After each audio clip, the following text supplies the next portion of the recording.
গুরুত্বপূর্ণ সিদ্ধান্ত গ্রহণ করেছিলেন তার অঙ্গনকে সেটাকে বিকশিত করা, সম্প্রসারিত করা। সরকার প্রতিষ্ঠিত 4 জানুয়ারি সংগ্রাম আমরা চালিয়ে যাব,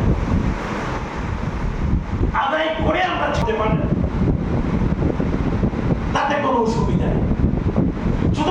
মানুষ হয় কৃষক হিসেবে, না হয় কৃষি জমিতে মজুর হিসেবে।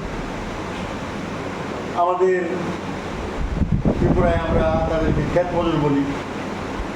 সর্বভারতীয় স্তরে এগ্রিকালচারাল ওয়ার্কার, মানে কৃষি শ্রমিক হিসাবে তাদের চিহ্নিত করা হয়েছে। আমাদের দেশের এই ধনবাদী ব্যবস্থায়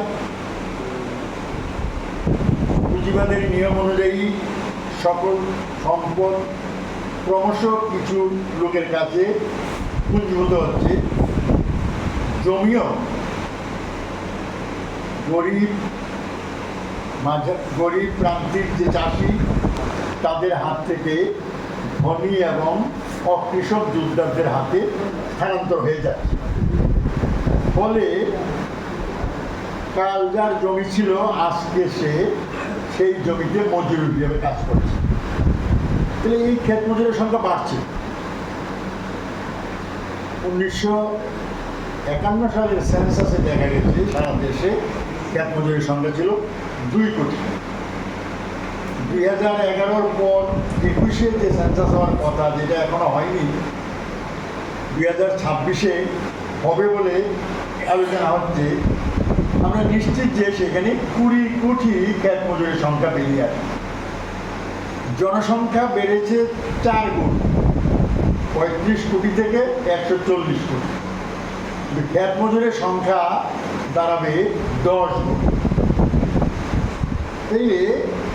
এই যে একটা গ্রামাঞ্চলে সম্পদহীন গ্রামীণ সর্বহারা, যাদের পুঁজি বলতে শুধু দেহের শ্রমটা আছে, এইটা একটা শ্রেণী হিসাবে সংগঠিত করার জন্যে 1982 সালে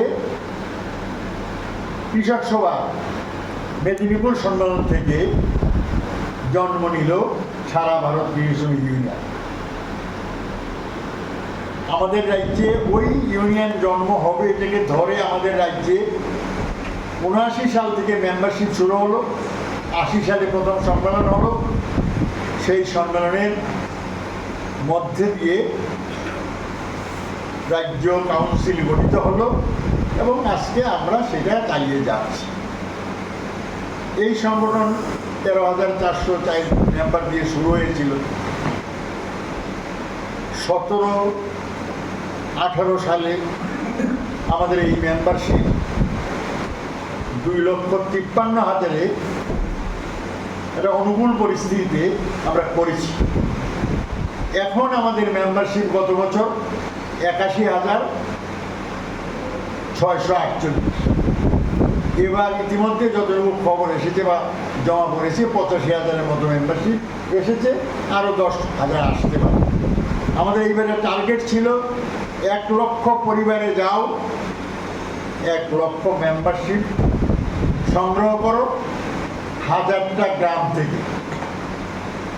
আমাদের এখানে গ্রাম বলতে গ্রাম পঞ্চায়েত 606টা। আমাদের শহরের টুয়েপের কর্মীদেরও আমরা মেম্বার করি, এরকম আছে 20টা, তাহলে 626টা।